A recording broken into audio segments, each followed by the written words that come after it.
Hello, welcome to This Week in Politics. This week in politics, I would like to talk about something that everybody talks about. I'm not sure everybody truly understands what the deep state is, or even who they are, and more importantly, what they believe and why they're doing what they're doing.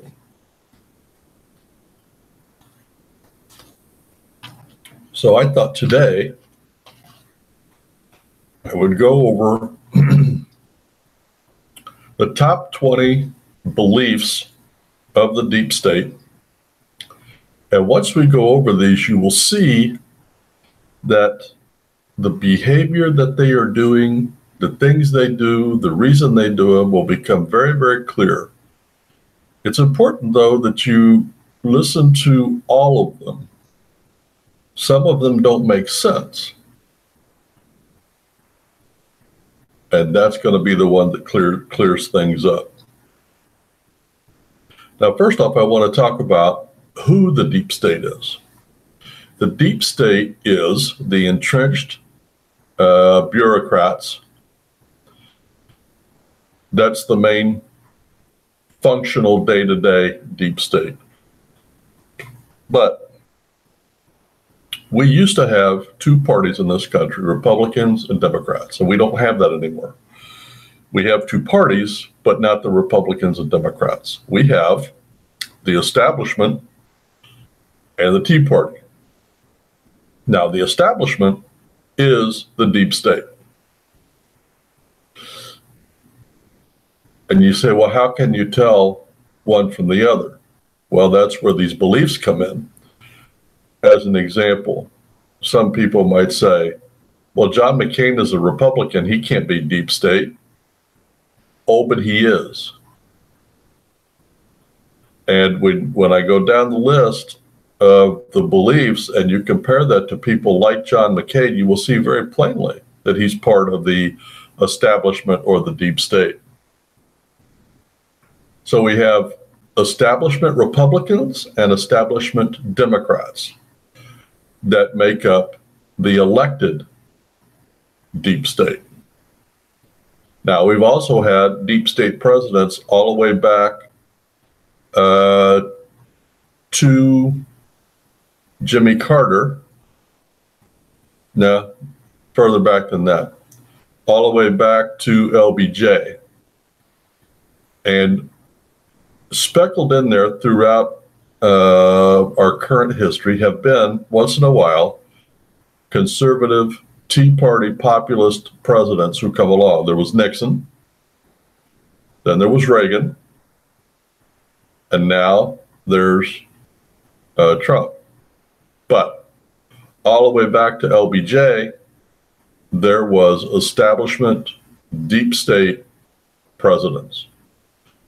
And when you go through and look at what they did while they were in office, and then look at the three that I mentioned, and look at what they did and how they did it, it will become very, very evident. And you can see where they stand on the political spectrum simply by looking at what they believe and what they say and what they do. And that's why I decided to write them down, and now I'm going to put them out. And it was funny because when I sat down to do this, I did not sit down and say, okay, I'm going to write the 20 beliefs. I just started writing the top ones that came to me that I know for sure. And when I got done, there was 19 actually. And the last one I added because it sums up all of their beliefs. So let's get started. Okay.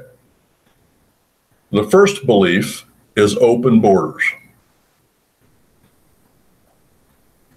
Now, one of the character traits of the deep state is that differentiates them from the Tea Party is this.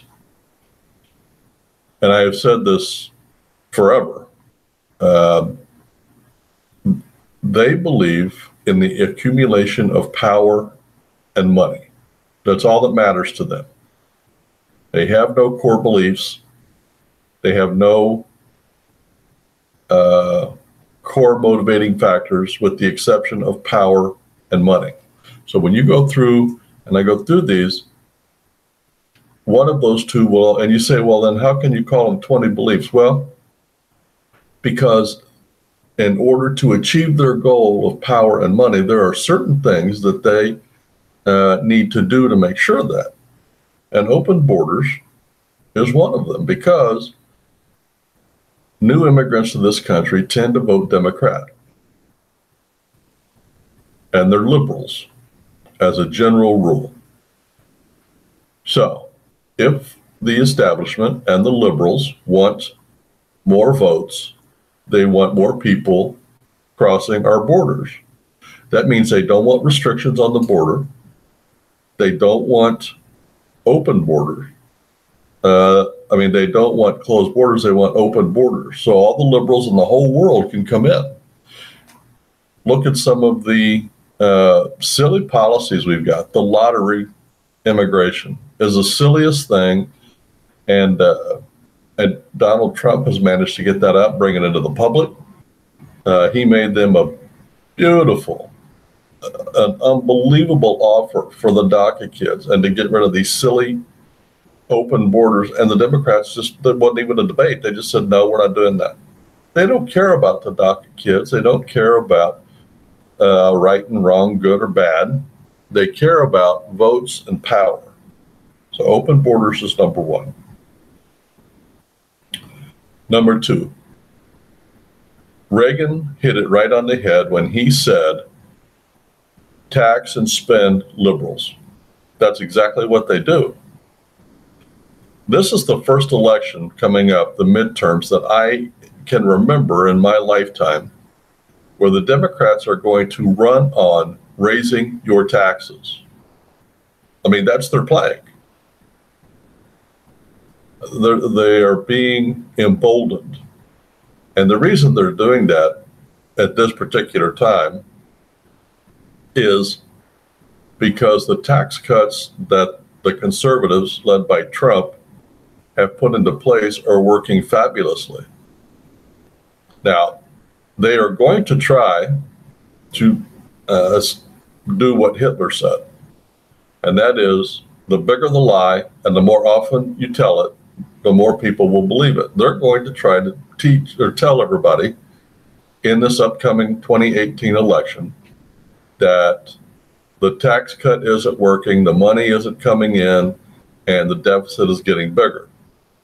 We already know that's not true. The second month after the tax cut went into effect, there was more cash generated than ever for the federal government. If Trump can keep spending just where it's at, you don't have to cut it, just keep it where it's at, the deficit will go down.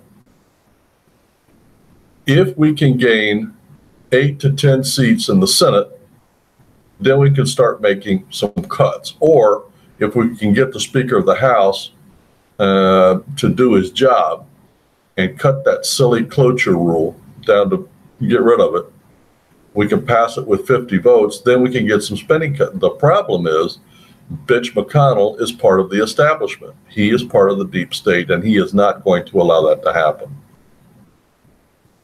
So, number two for beliefs of the deep state is they want higher and higher taxes. Remember, wealth and power. So the more money they have, the less money you have, and the more money they have, the bigger they can grow the government.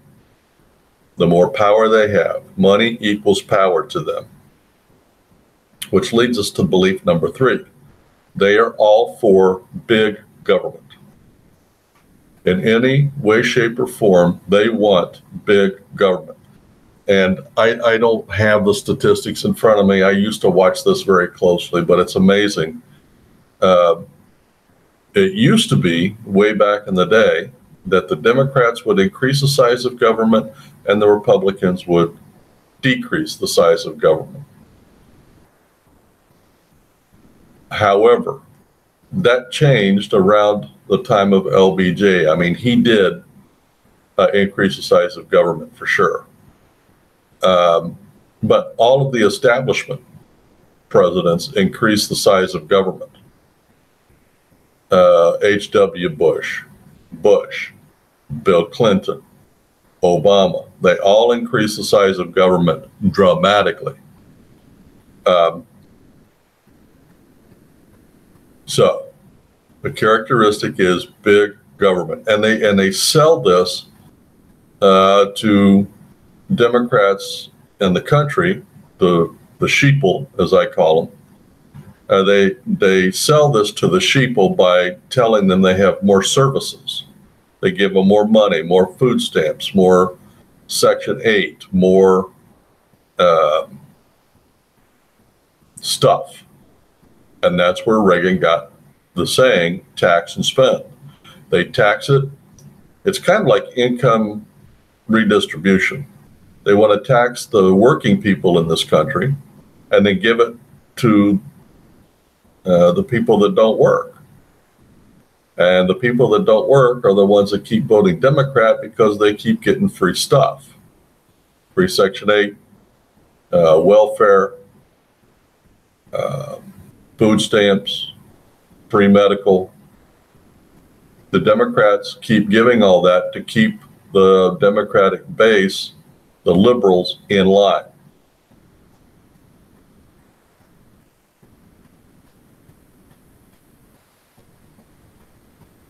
Number 4 is they believe that the United States is evil because we basically run the world. If we want something in this world, we do it because we are the superpower, and they hate that. Because the United States has the power that the liberals want to have.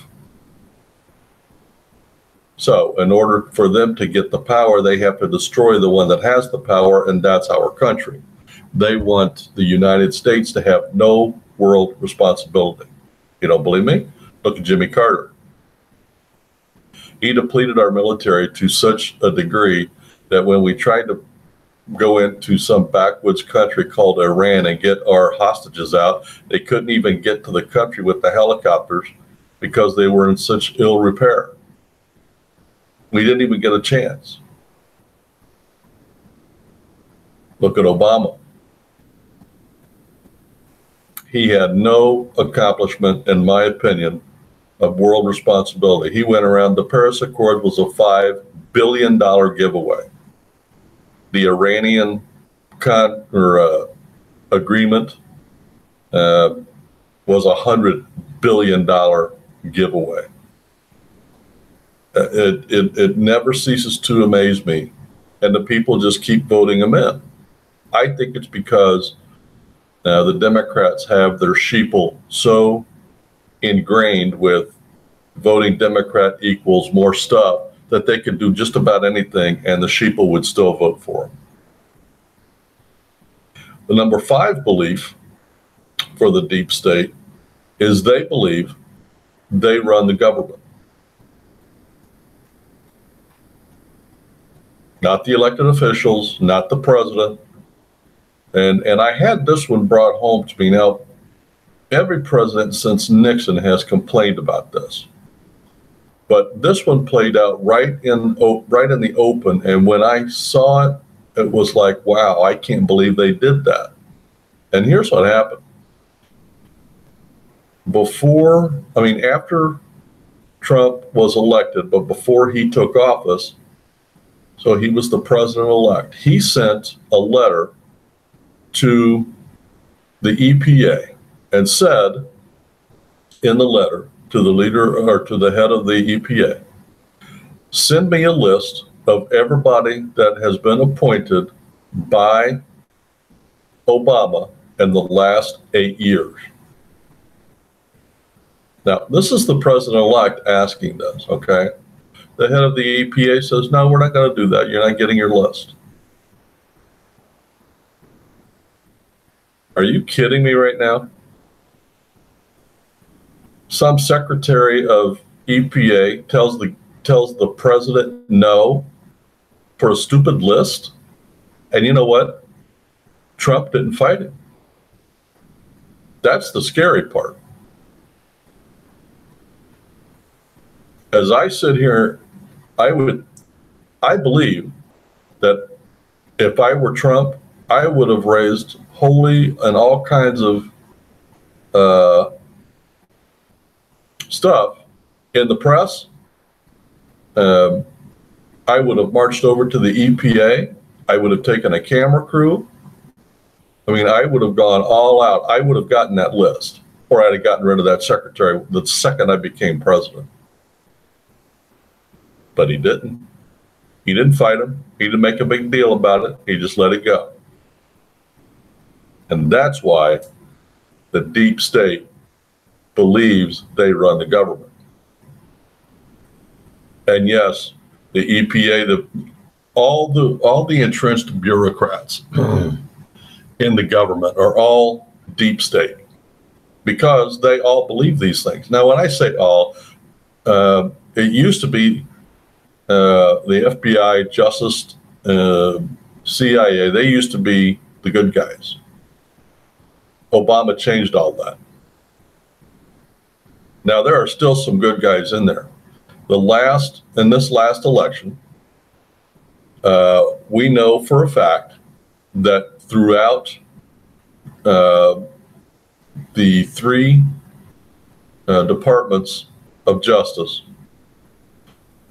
that of the ones that gave money, 96% of all campaign contributions went to Hillary Clinton. 96%.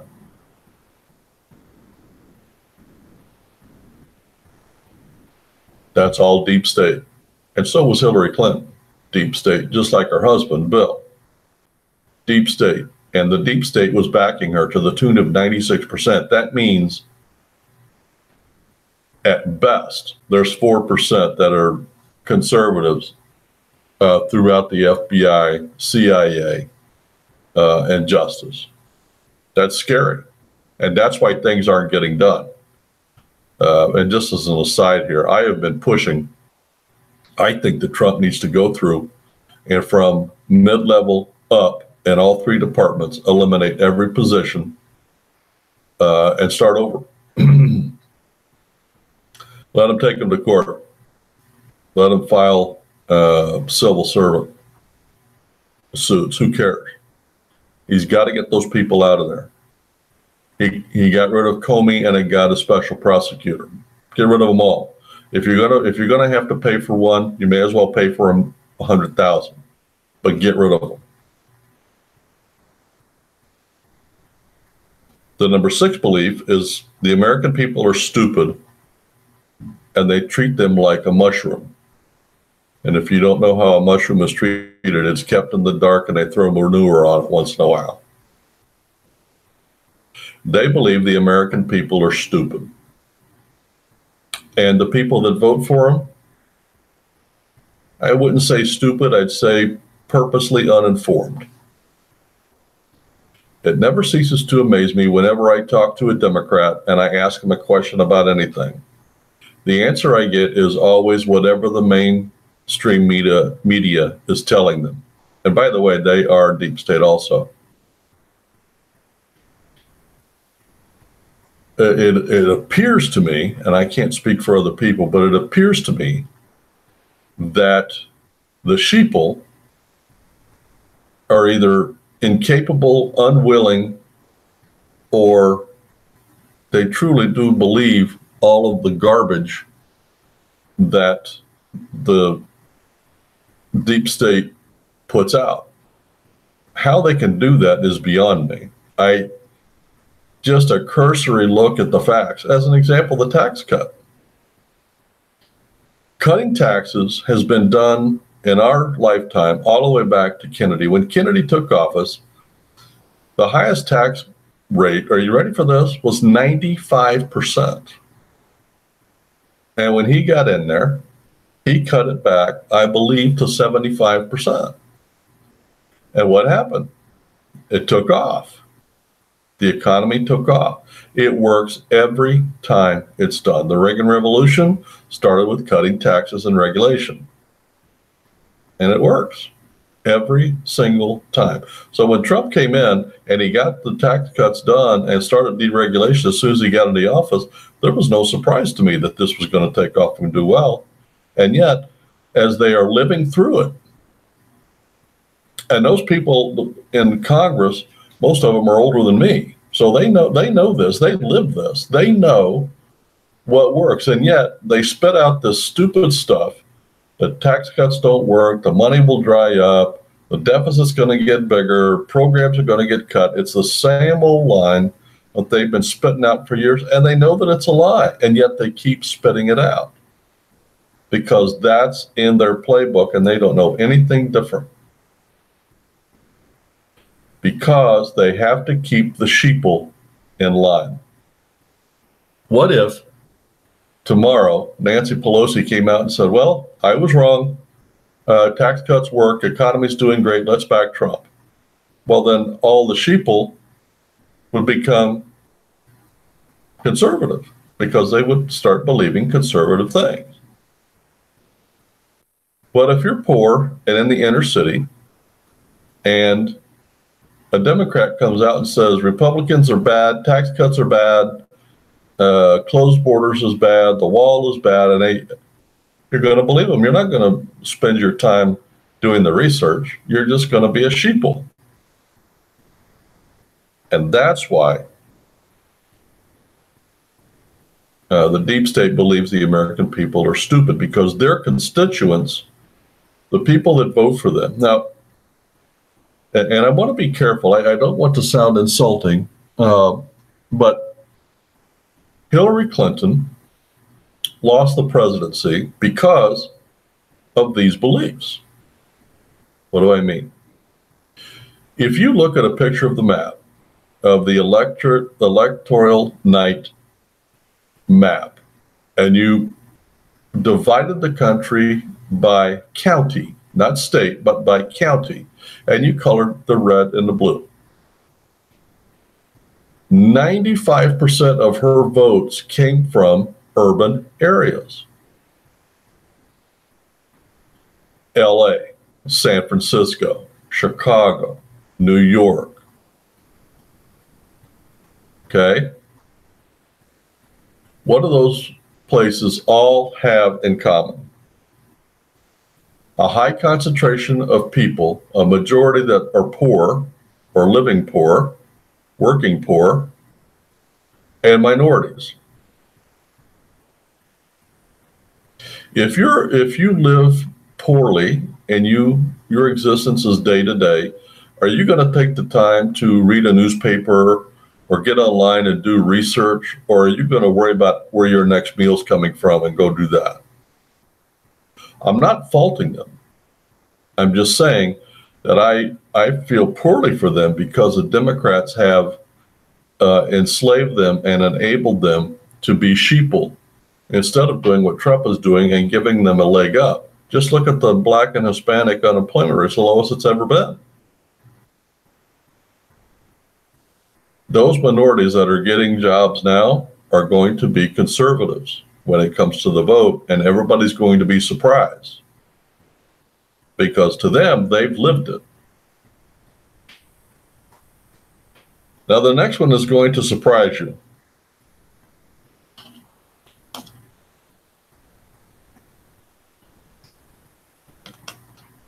Belief number 7 from the deep state is they want to turn the power and control of the United States over, that's what I said, to the United Nations. How do I know that? Well, several ways.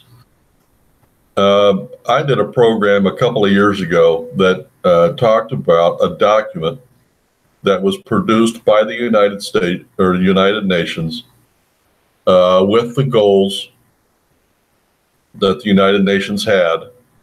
And they had no time limit on it that I remember, but it had been done like 20 or 30 years ago. And if you look at that list, the ultimate goal is to take over the United States without firing a shot. That's the goal. And then they go through and they show the things that they were going to do. A lot of them have already been done. As an example, one of them is to have a standing army in the United Nations. At the time this was done, we didn't have a United Nations army. We now have a standing United Nations army, and it's in a lot of countries throughout the world, including the United States. Now, they are ineffective. They are ill-trained, but they do have a standing army. The other goal that I remember is they were going to tax all common areas on the planet, which means if you take a plane across international borders, you pay a tax.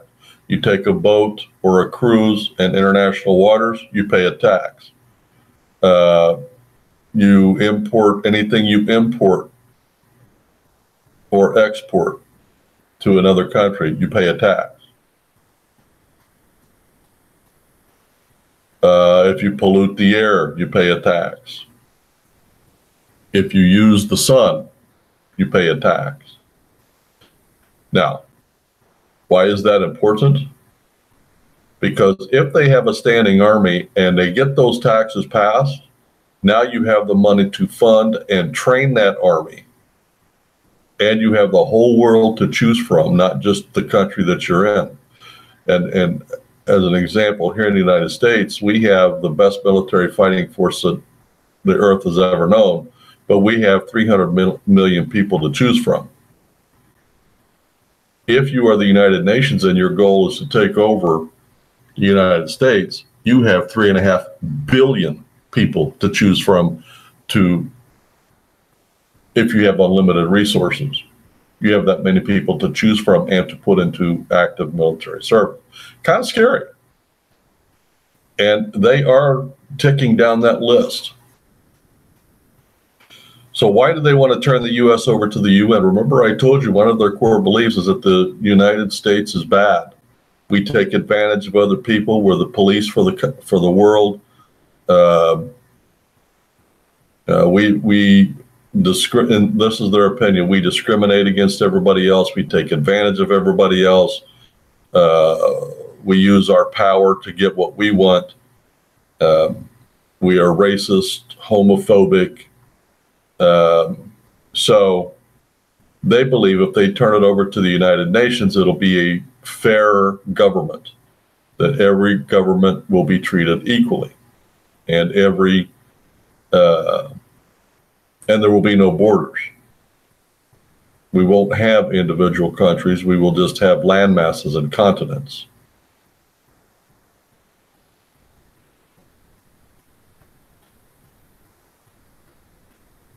Remember this, of the 190 some countries in the United Nations,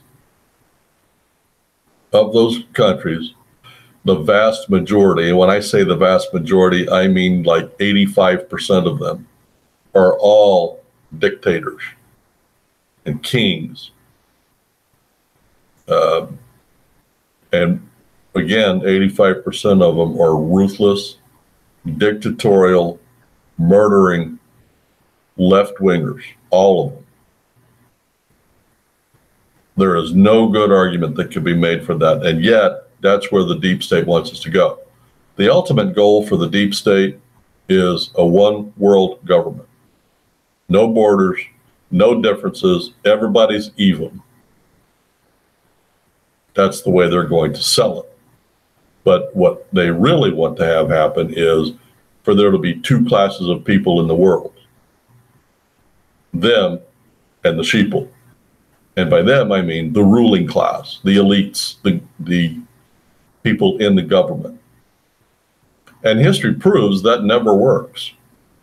Russia has tried it. Cuba has tried it. Venezuela has tried it. Argentina has tried it. Chile has tried it. mean, it's been tried all around the world, countries in Africa. Never works. The governments that thrive and grow and prosper are the ones that are some form of a representative government.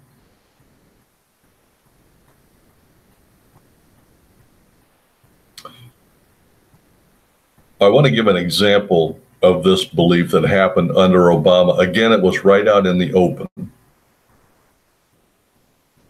When they negotiated the Iran deal, okay, and the leaders in the House told Obama that he didn't have the votes. So Obama gets the agreement, the physical agreement, in his hands. Do you know what the first thing he did with it? What he should have done was give it to the leader of the House and the leader of the Senate, and then proceeded to negotiate with them to get a deal done. That's not what he did. In fact, he gave it to them after he gave that to the head of the United Nations, the president of the United Nations. Why did he do that? Because he held off giving the agreement to the head of the United States government. So he runs over, he gives it to the president of the United Nations, and within one day, the United Nations votes on the agreement, unanimously, I might add, approves it, and then Obama gives it to the head of the Senate and the House. Why did he do that? Because by them approving it before we approved it or disapproved it, it now becomes a UN treaty, or a UN agreement, pardon me. Which means anything we want to do to enforce that has to go through the United Nations, not our government. So let's say we wanted to go inspect something, which is a joke, but let's say we wanted to. We have to go to the United Nations.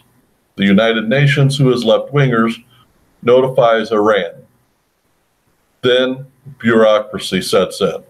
While the bureaucracy covers, Iran prepares. We have no leverage. It's all in the United Nations' hand, which means nothing will ever be done under that agreement. Nothing.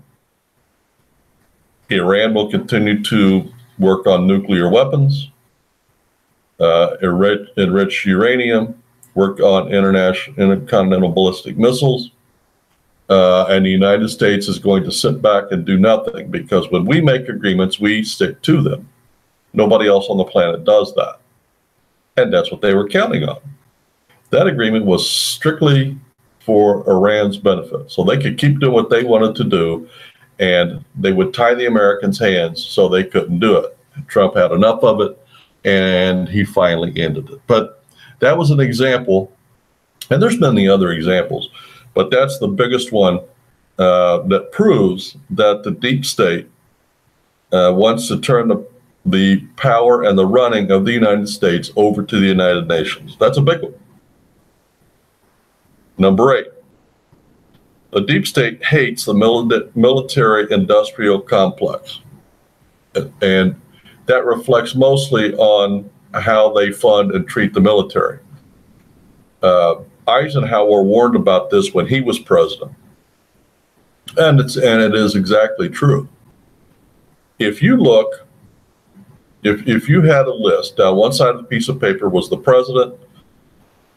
president's name since Kennedy, and then you put on the other side the amount of money they funded in the government, you will see that in real dollars, when a Democrat is in office, the first thing they do is cut military spending.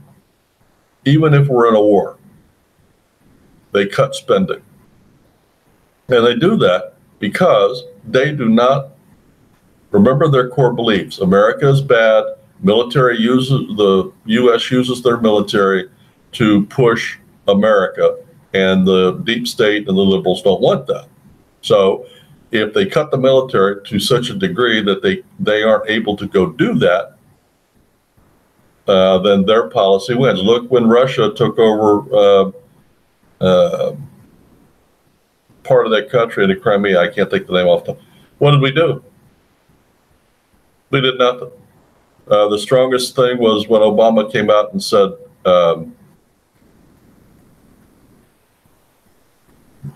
we don't like that. Shame on you, Russia.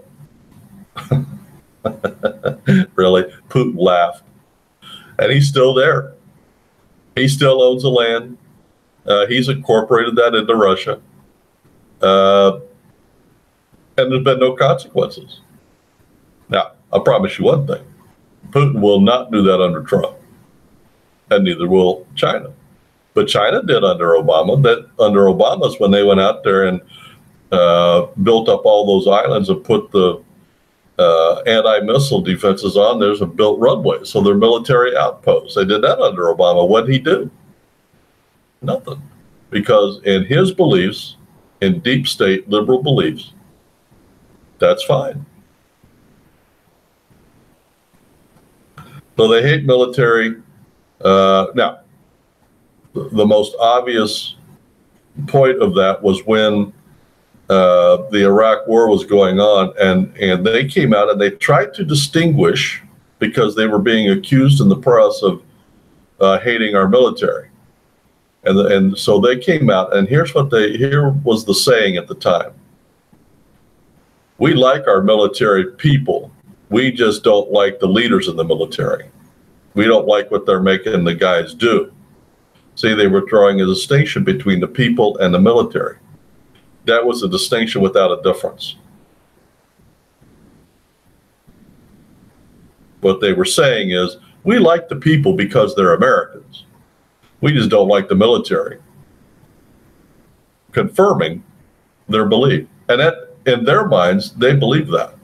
If it wears a uniform and it carries a gun, we hate it. We're against it. And we're not going to fund it.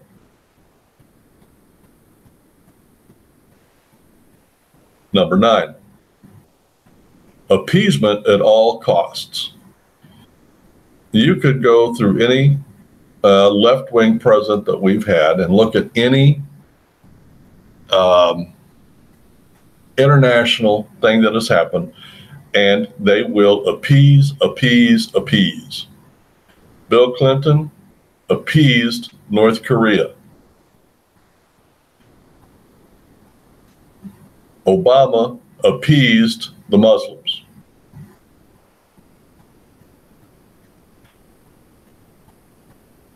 And they always get upset when a conservative comes in and it says, no, we are not appeasing you. You're going to do the right thing or there's going to be consequences. And whenever that happens, the left-wing press just goes crazy and they start screaming about war and how evil we are. And it's not just Trump. It was the same under Reagan when we went to Nicaragua. It was the same under Nixon when we were in Vietnam. They never did it under LBJ or Kennedy, but under Nixon, they started screaming, and that's when we had the protests in the streets. I mean, it's as obvious as the day is long if you look in our history and how the difference is between the left and the right. Appeasement at all costs. We don't want confrontation. We don't want to use American power or American might or American know-how. We want to give all that away. We'll give the power to the United Nations. We'll give nuclear secrets to North Korea. We'll give cash and give away all of our leverage under sanctions to the Muslims. The list is endless. That's how they handle international confrontation, is they don't. They appease at every turn. And number 10 is one I have touched on throughout these. America is always wrong. The people that run the day-to-day in this country, which is what they call flyover country, all the places where Trump won, these people believe that America is the superpower on the planet. And that's why when Trump came up with his Make America Great Again, it resonated with these people because we were tired, sick and tired of having the liberals tell us that we had achieved the best we could ever do. The rest was downhill from here. Businesses were not going to come back. The military was not going to win any victories. Negotiation was the only thing. Climate control was more important than anything else on the planet. And by the way, let's turn it over to the United Nations. America is always wrong.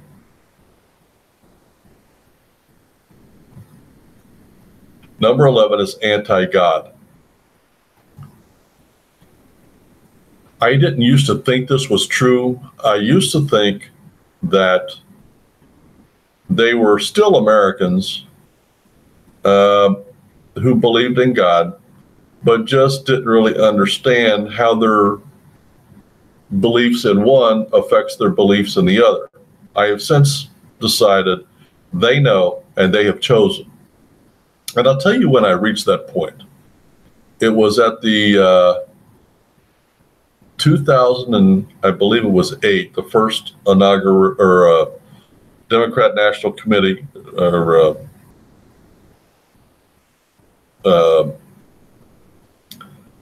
where the Democrats get together and nominate the president. I can't remember what the name, Democratic National something. And one of the procedural things that they do is somebody gets up, they recommend a plank, and they put together, when it's all said and done, they put together a document. The Republicans and Democrats both do this. They put together a document, and this document is a statement of beliefs that that party runs on in that election. As an example, if the Democrats put one together, it would be that they would be pro-abortion or pro-choice. That's the platform that they will run on. Every Democrat in the country needs to run on that, and that is done at this Democratic National Committee meeting to nominate the president, and that's when the planks are done. Well, at the 2008 one guy stood up and said, I noticed that we have not mentioned God once in our thing. Should we put God into our platform? And God got booed. I couldn't believe it. If you go back and look at that document, God is not mentioned one time in there. Not so on the Republican side. They are, as a party, and by party I don't mean Democrat, I mean establishment, deep state. I'm sure, and I have not heard this, but I'm sure that John McCain is pro-choice. I'm sure that Bob Corker is pro-choice. I'm sure that Flake is pro-choice because that's their, they believe that's where they can get the most votes because that's where the majority of non-Christian females vote. They're pro-choice. But the overall belief is they are anti-God. They are anti-Bible, anti-God, anti-church. And I can give you another great example from the Obama administration. When he was running in 2012, he sent a letter to every church in the country. And it said, if you talk about politics, if you endorse any candidate from the pulpit, we will pull your 401c3, which gives them tax exempt status. And I know this to be true because preachers talked about it openly from the pulpit and on TV and on radio and in print. Now, again, a distinction without a difference. Our Constitution says and gives churches the right to tax-free status. We do not need to be a 401c3 to not pay taxes. But if you voluntarily put yourself under the federal government by getting a 401c3, then they can do that. They can pull your certificate. Now, the biggest thing that does to a church is this. If they pull that, you do not get your tax exempt number. And whenever you make purchases, you have to have that number to get your exemption. So on purchases, the federal government can have an impact. But on overall tax-free status, you don't have to be a 401c3 to do that. Most people are unaware of that. Most churches are unaware of that. Most churches think you have to have a 401c3 to be tax exempt. Nothing could be further from the truth. In fact, the little church I went to, when they started up, that was one of the first things they had to do, and they did it over my objections. But the Obama administration did not want the churches endorsing any candidate because the majority of them are Christian, and the majority of them would not vote for Obama with all of the anti-God nasty things he did. Gay marriage, pro-abortion, race relations. I mean, the list, everything he did was ungodly. Which leads me to number 12.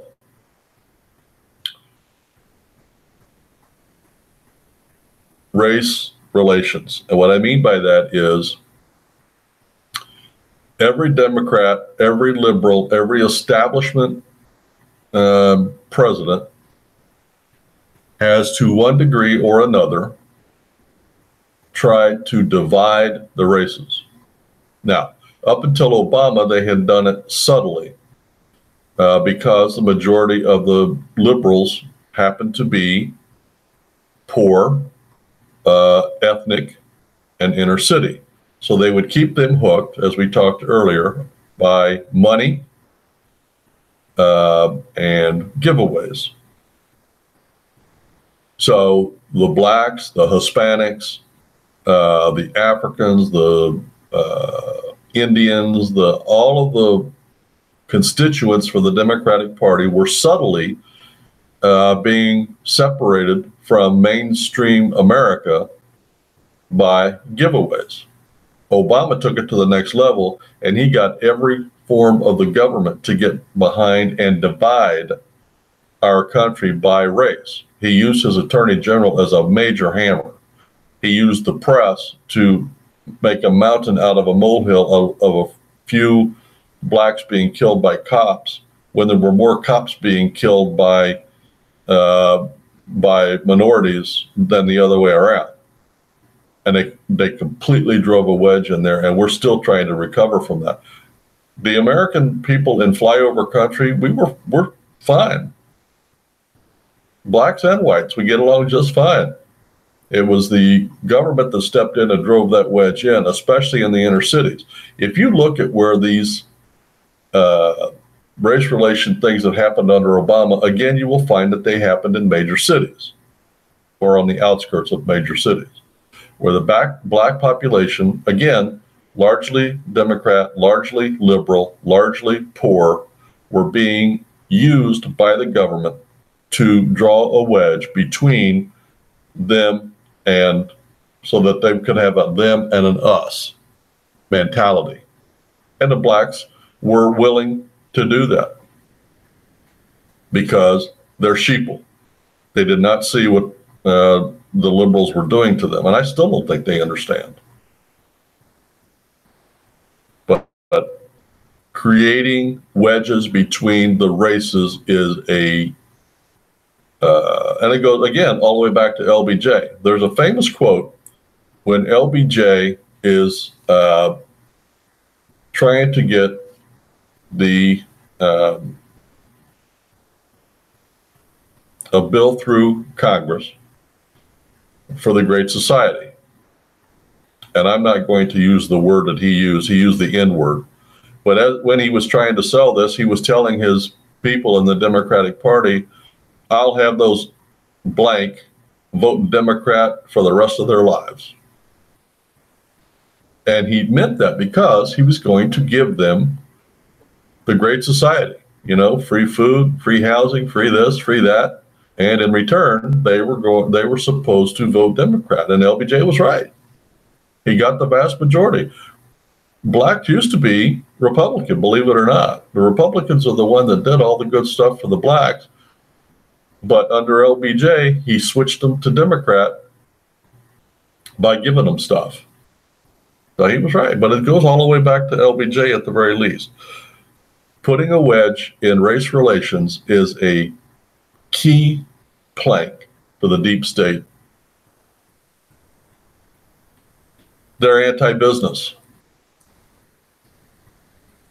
Why are they anti-business?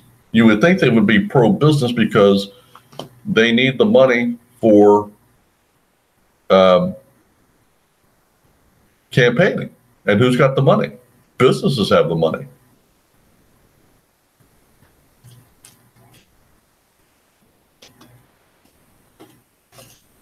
Well, think it through.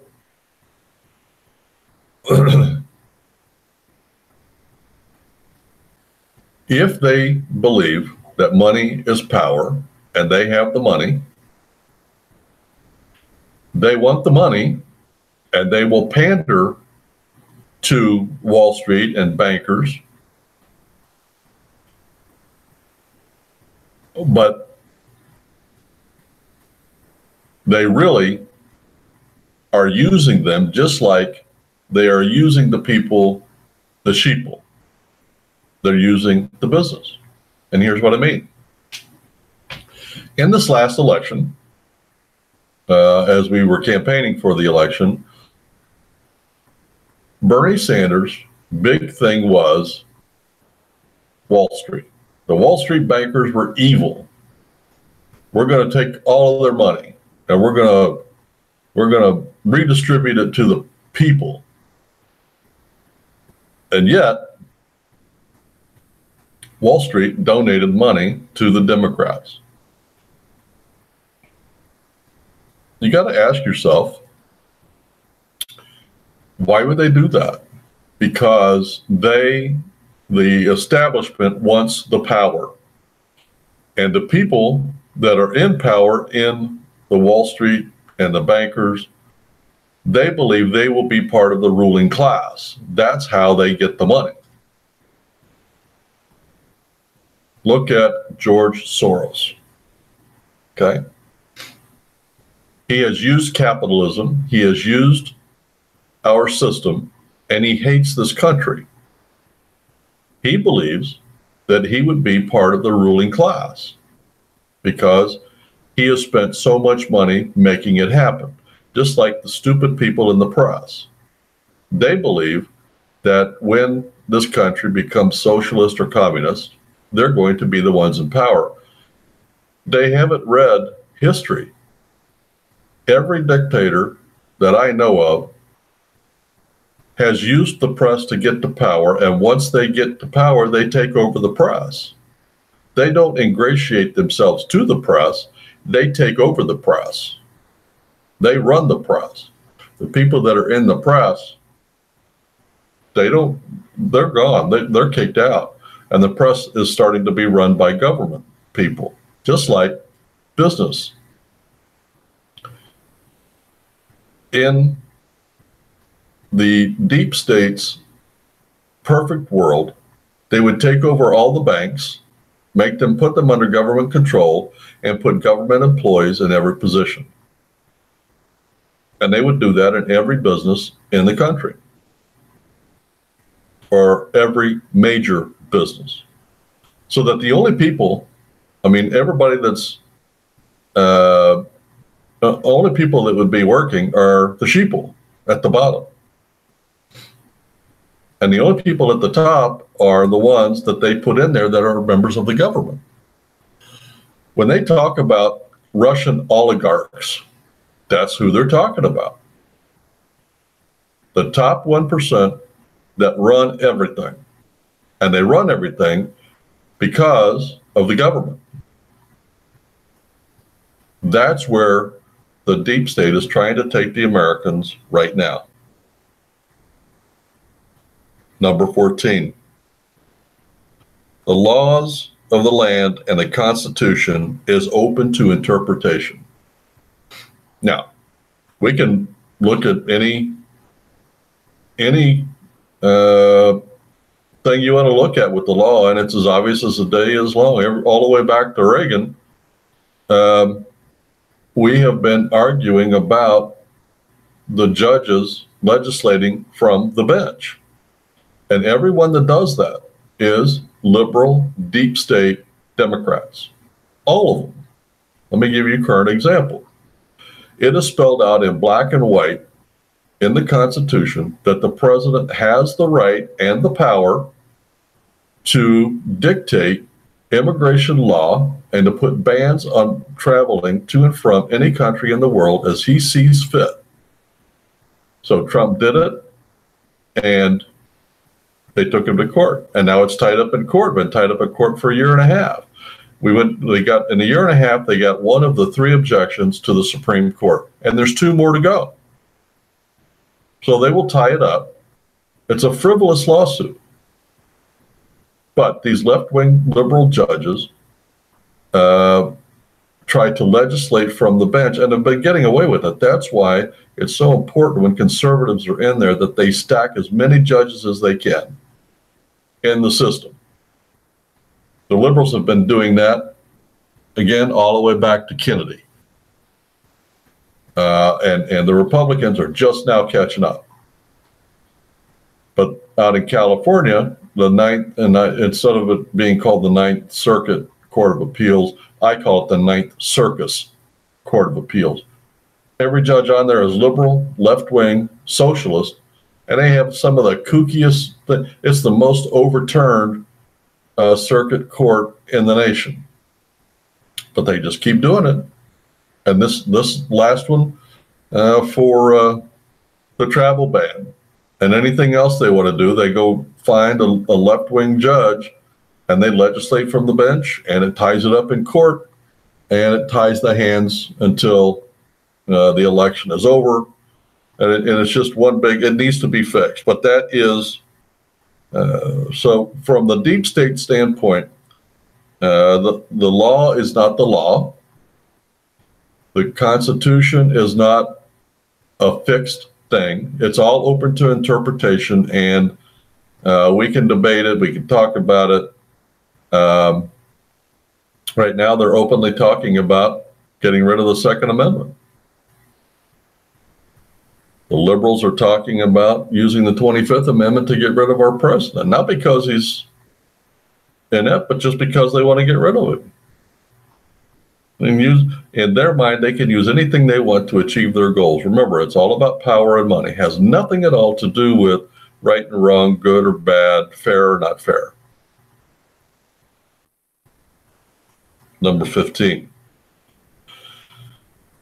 Party above all is their belief. And when I say party, I don't mean Republican, Democrat. I mean establishment, deep state.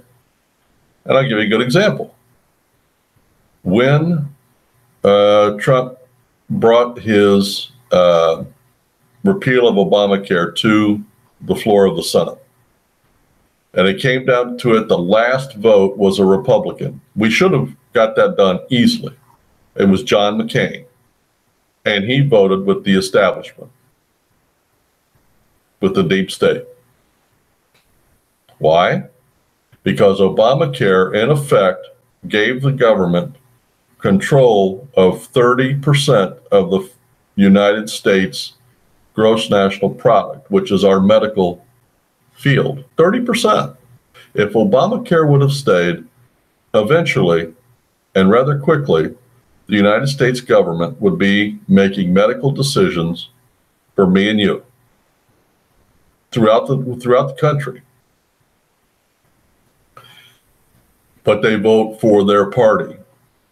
Whatever is going to get them through. The exception to that is if their vote doesn't matter and they're in a tough race at home, then the Democrat and the liberal and the state will allow certain members to do that, to hold on to the seat.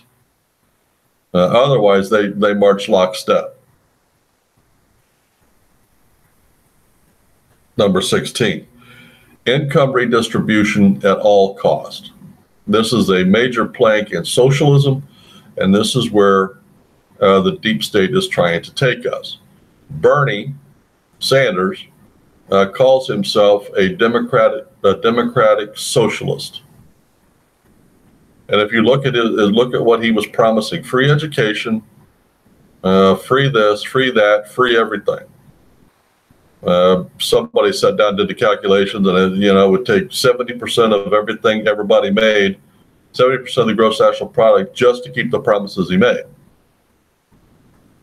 Free health care, put everybody on Medicare, free college education for everybody, which, by the way, is another plank for socialism, because if you can control the education, you can control the sheeple. So income redistribution is a major plank of theirs. And the higher the taxes, think about, okay, here in Illinois, we're going through that.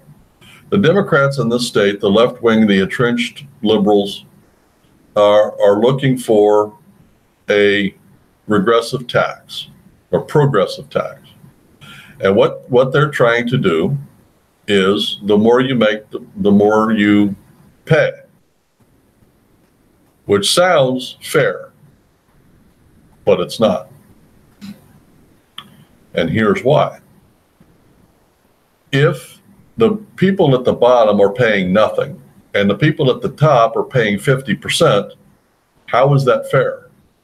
The fair tax is everybody pays 5% of whatever you make. That's fair. The Democrats try to always sell that by saying, well, yeah, but the people at the top have so much money. That's not fair. Really? Well, if they were capitalists, they would understand that the people at the top have all that money because they invested all that money. They took the risk. They hire the people. They produce the products. They produce the jobs. They have done all of that, so they have the money. And everybody else has the same opportunity, but that's not how liberals and the deep state look at it. They think these people that are rich, with the exception of themselves, by the way, should pay more taxes.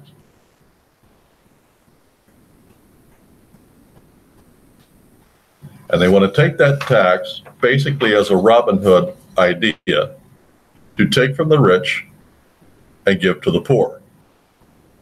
And that was basically how it was under Kennedy. 95% tax for the top wage earners. Holy cow.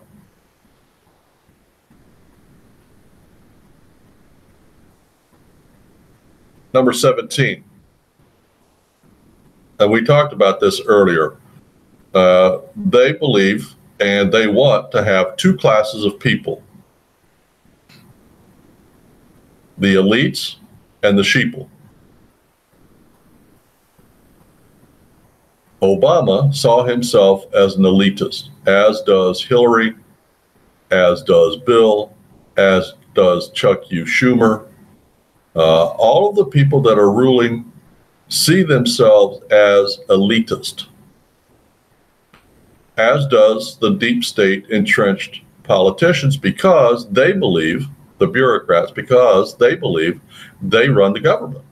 So they see themselves as elitists. Everybody outside of government are sheeple, and that's how they see it.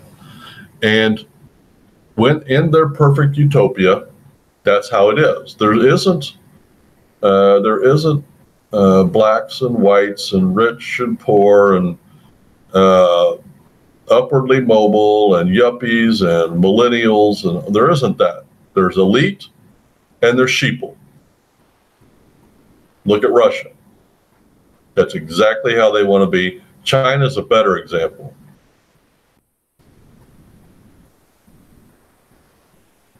But number 17 is they see the world as two classes of people. Belief number 18, they need to control everything. Again, a plank in socialism. If you go through and read Karl Marx's book on how to change a government from a democracy to socialism, he basically tells you how to do that, or how you need to achieve that. And one of them is you need to control business, you need to control medical, and you need to control education. Under Obama, we had Obamacare to control medical. We had regulation and taxation to control the businesses. And we had What was the name of that program for education? Common Core. He was right up front. He was going right down. He was checking off the checklist of things to control through the federal government to turn it to socialism.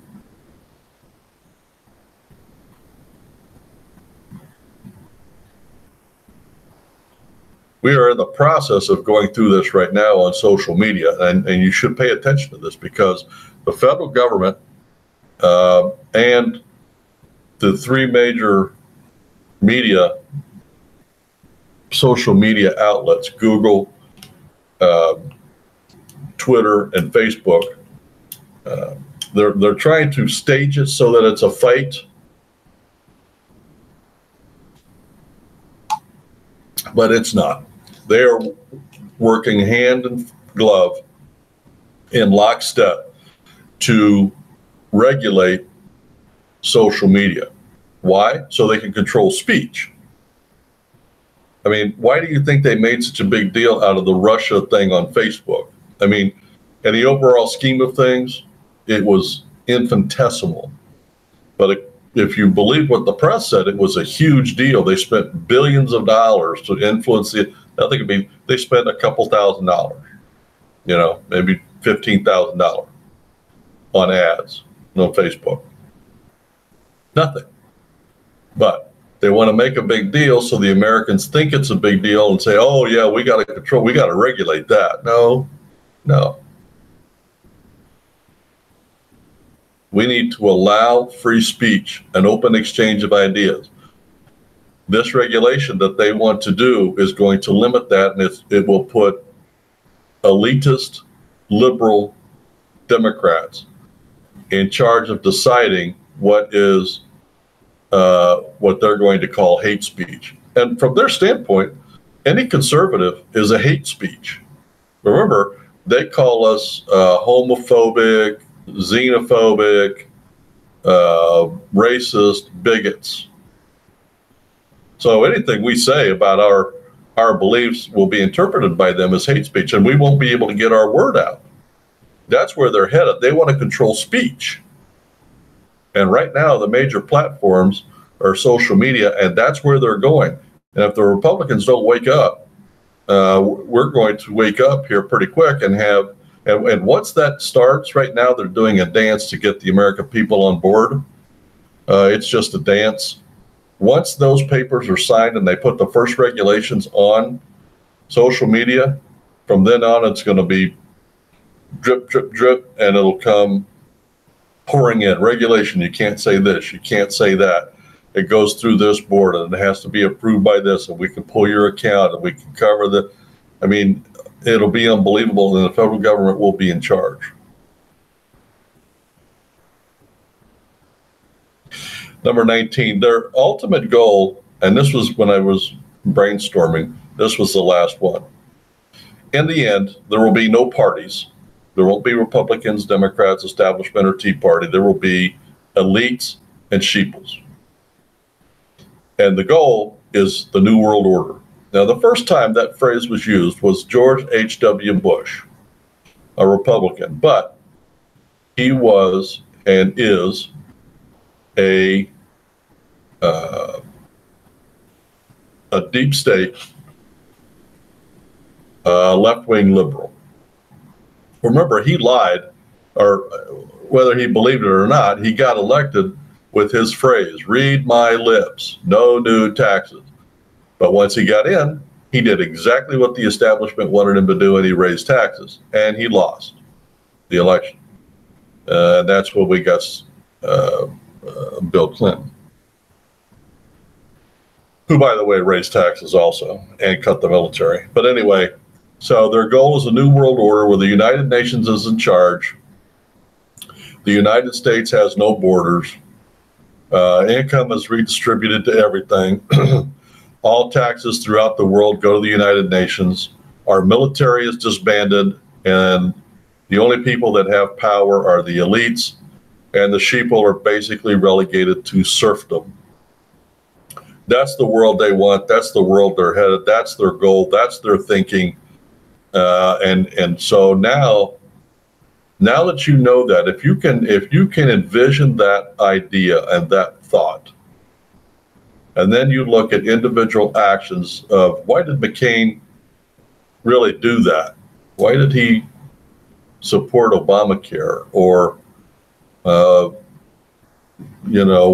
does certain people do certain things? And why do Republicans vote with Democrats, but Democrats don't vote with Republicans? When you ask yourself those kinds of questions and you remember what the deep state's ultimate goal is, it's very easy to see. You can almost do it with predictability. So when I got done, when I was writing all of these, I thought, well, 19 doesn't sound real good. I want to do 20. How can I sum all of these up into one belief system so that it's easy to remember? And here's what I came up with. From their viewpoint, their philosophy, their wants and their goals, how they act, what they do, what they say they want and believe, all of that can be summed up with these words. Bad is good and good is bad. As a Christian country, we can agree on a lot of things, and we did all the way up until the 60s. We can all agree from a Christian standpoint that abortion is bad. Gay marriage is bad. No military is bad. High taxes are bad. But from the standpoint of the deep state, the liberals, those are all good.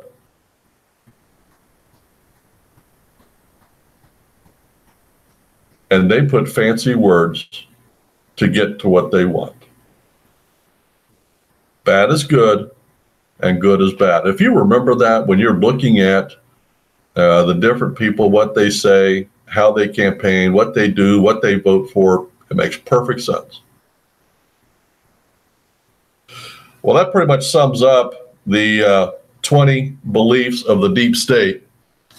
Now, when I end these programs, I'd like to go over a few current events. The reason I do that is so we can have an audio kind of basic history of different things that happened during the week, so that when the liberals go back to tell history, we'll have at least this record of the accurate time and date of when things happened.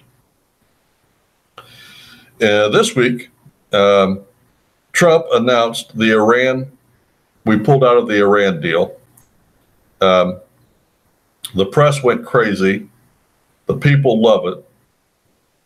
And when you go through the agreement, and I did a series of programs when it was done, back when Obama was president, and there wasn't one good redeeming quality anywhere in that agreement.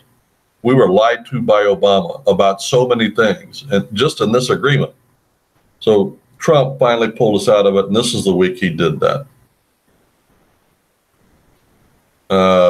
Eric Schneiderman, the New York Attorney General, was known as the Democrats' leading hit guy for Trump. He hated Trump, and the Democrats used him to go after Trump. Well, this week, the New York Attorney General had to resign over 4 women claiming sexual abuse by him. And if it's true, I feel bad for the women, but as far as him and the Democrats, once again, if you made a list of all of the public figures in the last year and a half that revelations were made of sexual abuse anywhere, 95% of them are left-wing liberal Democrats.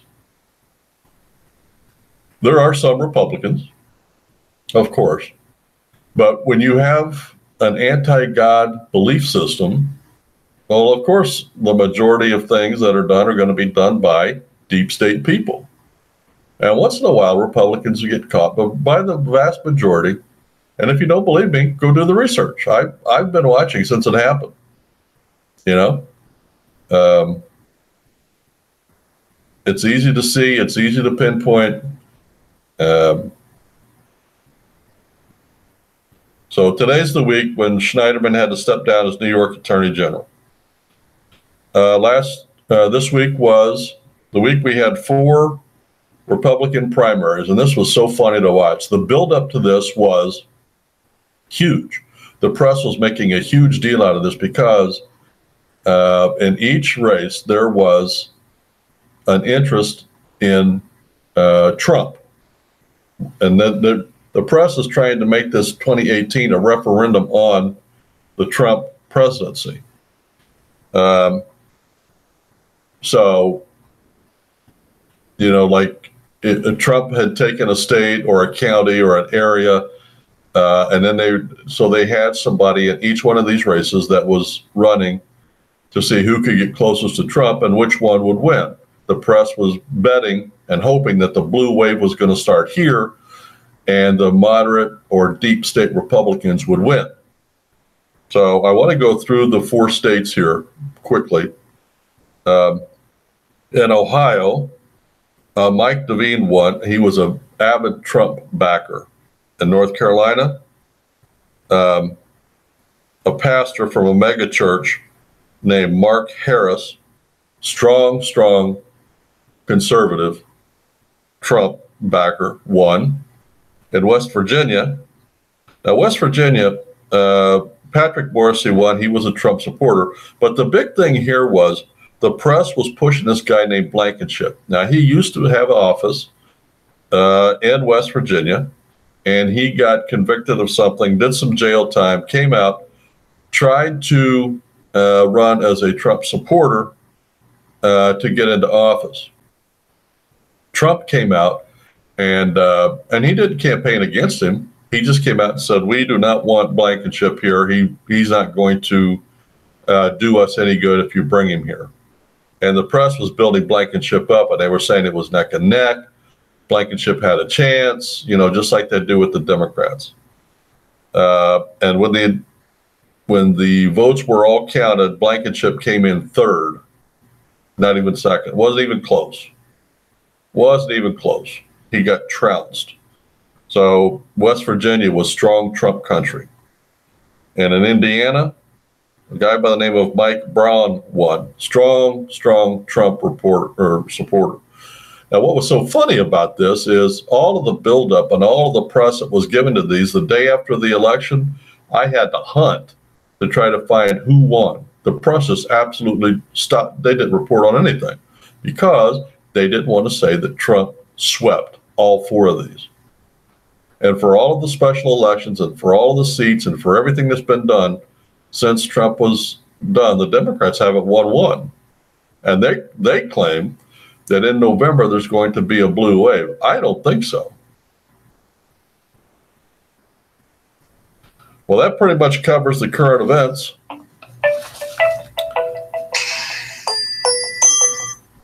Sorry about that.